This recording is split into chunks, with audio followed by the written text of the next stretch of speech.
The two biggest mysteries in life are how to be healthy, which is often code for how to lose weight, and how to be happy. Being healthy isn't about refraining from the pleasures of life. That often leads us to being unhappy. Hi, I'm Jack Hirsch, and I'm going to teach you how to live every moment conscious of your inner workings so you can be happier and healthier for the rest of your life. Episode 6, The Third Amigo, When You Eat. The clock is powerful. We made it to the last of the Three Amigos of healthy eating. However, this by no means is the least important.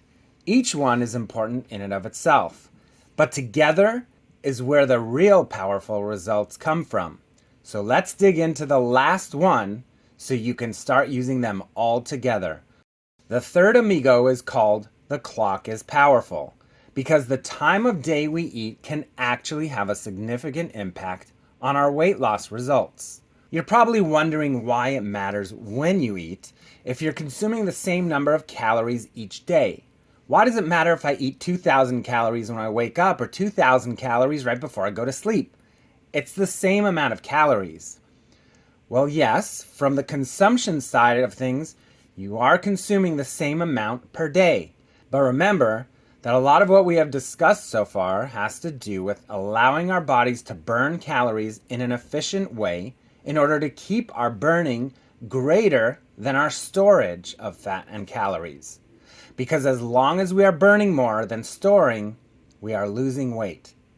Let's try and understand what our bodies are doing at different times of the day.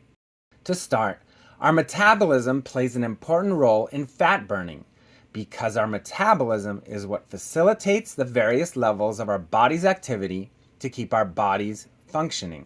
It applies to weight loss because when your metabolism is working hard, you're burning through the stored calories and fat. On the other side, when your metabolism is slow, you are burning much slower. So let's say your metabolism is at a slow rate and you eat something with high fat content. Well, quite simply, you will be storing that fat and doing very little to burn it off, which as we have discussed leads us to gain weight. Now, if we are in a moment of high metabolism activity and we eat a carrot, we are probably going to be burning fat away at a very healthy rate. So, how can we use this information towards our advantage without having to keep a calendar of our body's metabolism? Quite simply, actually. You ready? Here's the general rule. When you are tired, your metabolism is slow.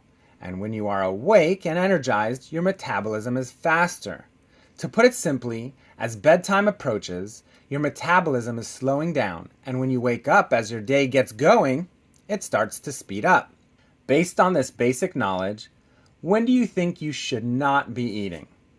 If you said before bed, you are correct. Think about this. It scientifically takes several hours to digest food.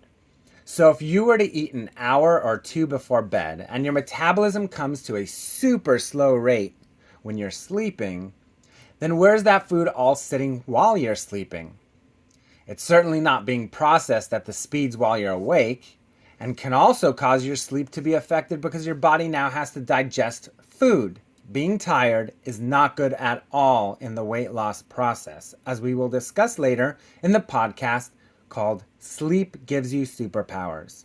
People who don't get proper sleep are statistically heavier than those who have a healthy sleep habit.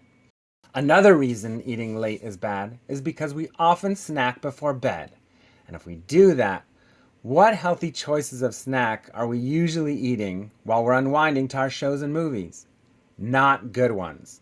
Usually things that have sugar and saturated fats become a part of that snacking. If you wanted to eat something before bed, I would tell you to have a bag of celery or carrots and nibble on those all you want, because those won't have nearly the same effects that normal junk food will have. My suggestion to you is to have the earliest dinner you can have, let's say somewhere between 5 and 6 p.m., and don't eat anything else before bed. Of course, drink all the water you want. Water is great for you all day long. Okay, so we've got the end of the day covered. What about the morning to evening time? Is that important? It is from an overall habit-forming perspective.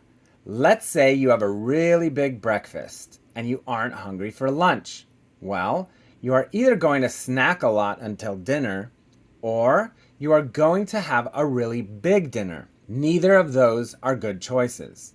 Snacking a lot will likely lead to bad food choices, and a large dinner will be violating Amigo number 2, how to eat.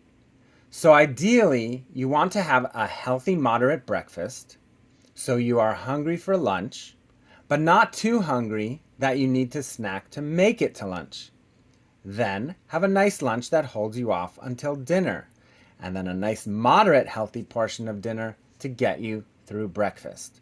That's the ideal you should shoot for. There are certainly variations of this, and you have to do what works for your lifestyle and schedule.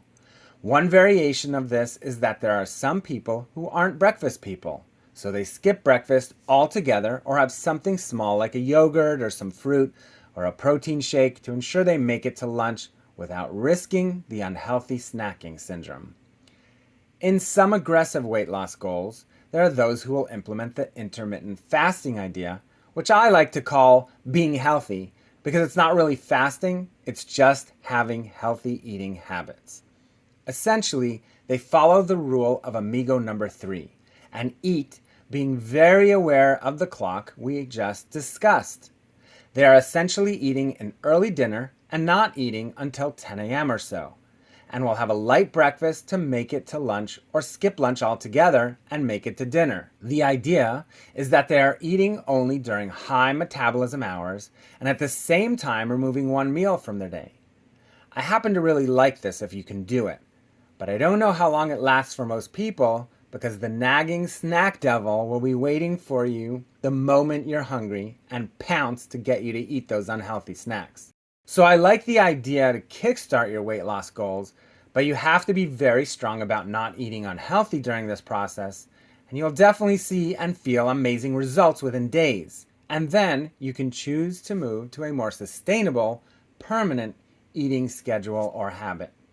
So to review, Amigo number 3 is about eating during the right times, the right intervals, and most importantly, not eating after dinner. It may seem too simple to have an impact, but the results are really mind-blowing if you can stop snacking after dinner. But you'll have to try it for yourself. Now that you've learned about all 3 of the Amigos of weight loss, you can start putting them all together for the most powerful change you are about to engage in your life. If you like what you've heard so far and want to be informed when we come out with new episodes, please be sure to subscribe to this channel.